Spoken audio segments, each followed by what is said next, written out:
जय जोहार, जय हिंद। आज 6 अगस्त का मोस्ट इम्पोर्टेंट जो करंट अफेयर है हम करेंगे। उससे पहले कल जो हमने पढ़ा है उसको हम लोग रिवाइज करने की कोशिश करते हैं। और उसका सबसे पहला क्वेश्चन है, बताइए, शिबू सोरेन द्वारा स्थापित राजनीतिक दल कौन सा है? विच political party was founded by Shibu Soren? Indian national Congress. कौन फाउंड किया था इसको? हाँ, ए ओ ह्यूम्स। ठीक है ना, ये भी सिविल सर्वेंट था। ठीक है ना, ये भी सिविल सर्वेंट। आइए, उसना देम आईसीएस ऑफिसर थे। दूसरा, भारतीय जनता पार्टी। बताओ। हाँ, बीजेपी। उनका नाम जाके सबसे पहले खोज के नीचे में कमेंट लिखो, क्योंकि मोदी जी अभी प्रधानमंत्री हैं और अभी बीजेपी ही सरकार में है। तो आंसर क्या हो जाएगा इनका? झारखंड मुक्ति मोर्चा। आम आदमी पार्टी, इसको कौन फाउंड किया है? हाँ, अरविंद केजरीवाल। अरविंद केजरीवाल एटलीस्ट जो फाउंड करते हैं कोई भी संस्था का पता रहना चाहिए।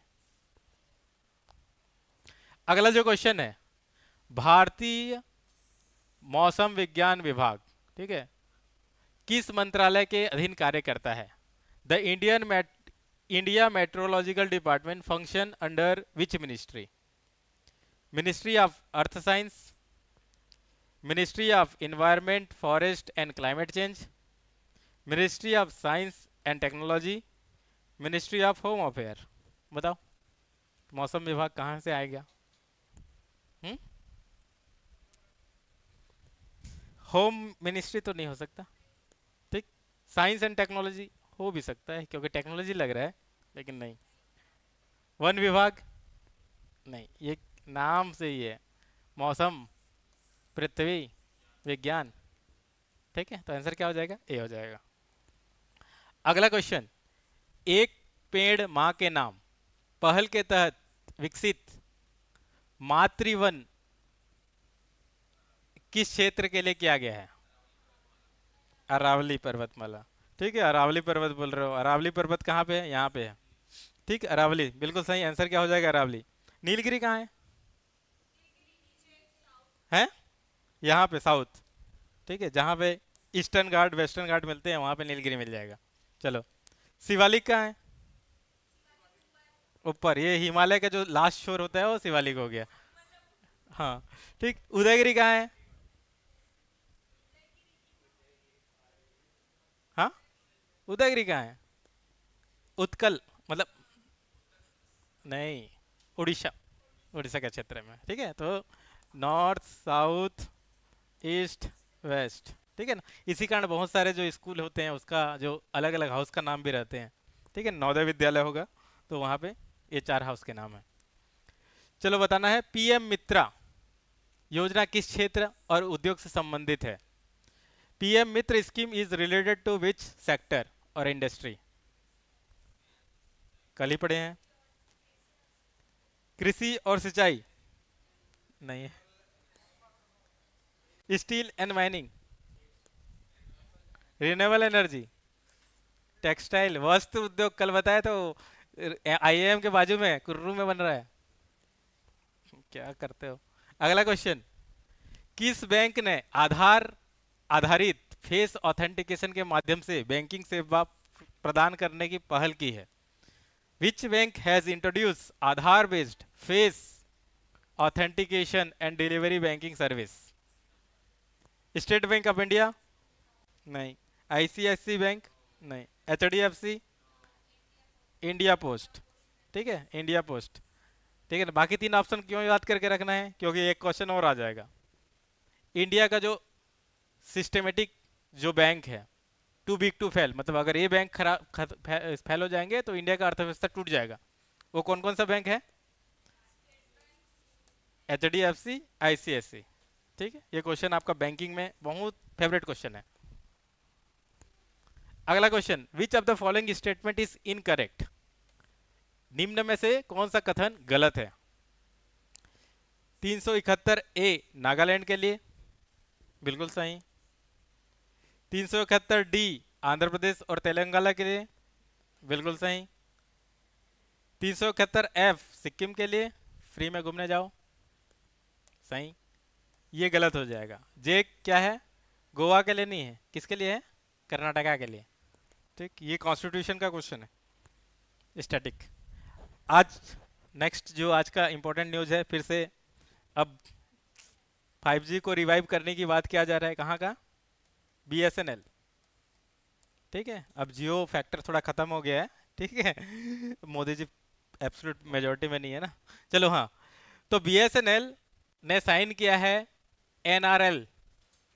ठीक, ये क्या है, एक रिफाइनरी है, और ये कहाँ पे रिफाइनरी कहाँ पे है, ये आपका रिफाइनरी जो एशिया का सबसे पहला रिफाइनरी जो तेल कुआं खोदा गया, असम। ठीक है, हाँ, तो ये यहाँ पे रिफाइनरी है।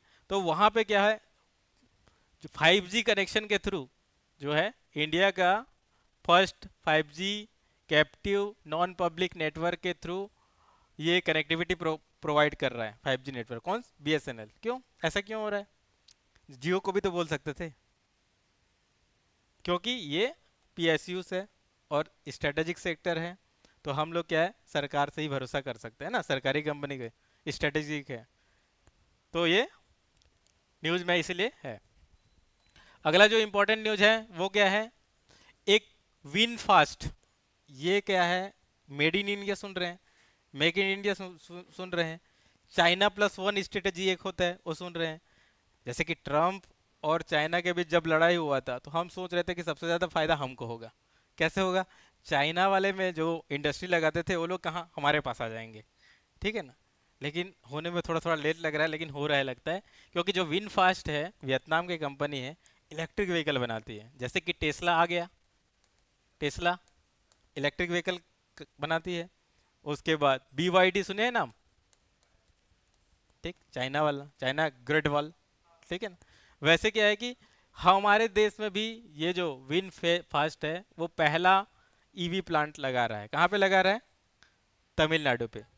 और इसको कैसे कनेक्ट करेंगे, भारत में कोऑपरेटिव और कॉम्पिटिटिव फेडरलिज्म एक बात चलती रहती है, मतलब जो दो राज्य एक दूसरे के साथ क्या बोलते हैं, कंपटीशन भी करेंगे। तो ये क्या है कि इन्वेस्टमेंट चाहिए सबको, ठीक है ना, वहाँ पे अलग अलग बड़े बड़े कंपनी आई। तो एक तमिलनाडु क्या कर रहा है, बड़े बड़े लोगों को भी बुला रहा है, ठीक, आओ हमारे राज्य में इन्वेस्ट करो। जैसे कि हमारे छत्तीसगढ़ वाले भी बोल रहे हैं, बड़ा बड़ा पैनल लगा है सब जगह पे, क्या बोल रहे हैं कि नेक्स्ट सिलिकॉन वैली यहीं पे बन रहा है, नया रायपुर में, आप आओ डाटा सेंटर बनाओ, ये बनाओ वो बनाओ। वैसे क्या है कि तमिलनाडु ने अट्रैक्ट कर रहा है फॉरेन डायरेक्ट इन्वेस्टमेंट, ठीक है ना, FDI यहाँ से इन्वेस्टमेंट अट्रैक्ट हो रहा है। अगला जो क्वेश्चन है, न्यूज़ है, वो है अर्जेंटीना। अर्जेंटीना में जानते हो किस लिए बहुत फेमस है, फुटबॉल के लिए, लेकिन यहाँ पे जो है हॉकी के लिए भी। तो अर्जेंटीना ने 2025 pan American hockey cup double gold जीता है, ठीक है ना, गोल्ड जीता है, नाम ही है, नाम ही उस कप का नाम क्या है, double gold pan America hockey cup. और इस तरह से अगले साल जो वर्ल्ड कप होने वाला है उसके लिए क्वालिफाई कर लिया है। तो अर्जेंटीना के जो मेंस टीम है और वुमेन्स टीम है, दोनों ने क्वालिफाई कर दिया है अगले साल जो वर्ल्ड कप होने वाला है। तो कौन जीता है, अर्जेंटीना। तो कभी कभी क्वेश्चन में फुटबॉल की जगह हॉकी भी आ जाएगा तो कंफ्यूज नहीं होना है, ठीक है ना, एलिमिनेट करने का काम आ जाएगा ये फैक्ट। अगला जो इंपॉर्टेंट जो फैक्ट है, भारत को स्पेन से अंतिम C295, ये है ग्लोब मास्टर, ये है, ये क्या है, लोगों को सामान को, ठीक है ना, पहुंचाना रहता है। तो एक एयरक्राफ्ट कैरियर है, ठीक, उसका नाम है C295। ये विमान प्राप्त हुआ यहाँ पे ले, और बाकी देश 40 जो विमान है वो देश के अंदर ही बनेंगी। मतलब मेक इन इंडिया थोड़ा बहुत यहाँ पे सक्सेस दिख रहा है ना। और ये क्यों इंपॉर्टेंट है, क्योंकि दुनिया में दो ही लोग हैं जो इतना बड़ा बड़ा एयरक्राफ्ट बनाते हैं, एक तो अमेरिका का बोइंग है और दूसरा ये एयरबस है। एयरबस कहाँ का है, यूरोप का है। तो इन्होंने तो बढ़िया, यूरोप वाले ने तो हमारे देश में निर्मित करने का सोच भी रहे हैं। अमेरिका भी अगर आ जाए तो मज़ा आ जाएगा, लेकिन अमेरिका नहीं आएगा, आ सकता है अगर हम लोग थोड़ा सा अच्छा इंसेंटिव देते हैं तो। अगला जो इंपॉर्टेंट है ये है जेगुआर। ठीक है, पहले फोर्ड, ठीक है ना, फोर्ड कंपनी, एक रतन टाटा जी थे, जानते हैं, बहुत इंपॉर्टेंट। तो रतन टाटा जी ने जेगुआर को खरीदा था, उसका एक लैंड रोवर्स, ठीक है। ये कहीं पे देखे हो, कहाँ पे, 15 अगस्त को दिख जाएगा। हाँ ठीक है, मोदी जी जो आते हैं, ठीक है ना, हाई सिक्योरिटी रेंज रोवर, ठीक। तो ये टाटा ने खरीदा है, और इसका भी एक इंटरेस्टिंग स्टोरी है, कभी अगर देखोगे तो। पहले वो डिक्लाइन किया था फोर्ड्स वाले ने, फिर रतन टाटा ने बदला में पूरा जगवार को ही खरीद लिया ठीक है ना, डिक्लाइन किए थे, इस लेवल का एंटरप्रेन्योरशिप एटीट्यूड था उनका। तो उसका जो पहले जो सीईओ हैं, जो पहला इंडियन सीईओ है, वो कौन बने हैं, बीपी बालाजी। बीपी बालाजी पहला, हाँ, पीबी बालाजी जो पहला सीईओ बने हैं, किसका, और जेगुआर लैंड रोवर, जो टाटा मोटर्स के अंदर ही आता है। अगला जो है, मोदी जी रिकॉर्ड बनाते रहते हैं, यहाँ पे भी रिकॉर्ड बना है, किस चीज़ में, परीक्षा पे चर्चा, ठीक है ना, बहुत ज़्यादा इंपॉर्टेंट भी है। जब एसएससी नामक जो एग्ज़ाम हो रहा है, जानते हो उसका क्या हो रहा है, नीट का एग्ज़ाम का लीक हो गया है, ठीक है। तो क्या कि परीक्षा पे चर्चा तो मोदी जी कर रहे हैं, और इसमें क्या है, रिकॉर्ड भी बना दिए हैं। क्या बनाए हैं, कि जो परीक्षा के पे चर्चा का जो Guinness book of world record बना है, जो किसी एक सिंगल प्लेटफॉर्म में इंगेज करने वाली जनसंख्या के तौर पे अगर देखा जाए तो ये वर्ल्ड रिकॉर्ड है। और जहाँ पे पॉपुलेशन में अगर सबसे ज़्यादा है, तो रिकॉर्ड तो बनेगा ही हम लोग का। आज का जो मोस्ट इम्पोर्टेंट जो क्वेश्चन है जिसको आपको लिखना है, वो है मेक इन इंडिया, ठीक। Make in India aims to transform India into global manufacturing hub, discuss इस objective, achievement and challenge. Make in India पहल का उद्देश्य भारत को वैश्विक विनिर्माण हब बनाना है। इसके प्रमुख लक्ष्यों, उपलब्धियों और चुनौतियों पर चर्चा करना है। और ये जो आप लिखेंगे, आप हमें अब युवा चैलेंज जो टेलीग्राम चैनल है उसमें भेज सकते हैं, और हमारे जो डेली करंट अफेयर सीरीज को परचेस करने के लिए युवा ऐप आप डाउनलोड कर सकते हैं। तो इसके साथ ही आज का करंट अफेयर ख़त्म होता है। जय हिंद,